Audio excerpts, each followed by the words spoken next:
First means of remote communication is facsimile or fax.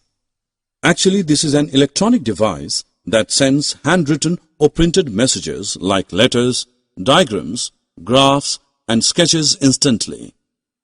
Do you know that how fax machine works? By using telephone lines, the fax machine sends the exact copy of the document to another fax machine at the receiving end. Electronic mail, popularly known as email, is also a modern mean of communication. It is most popular in offices.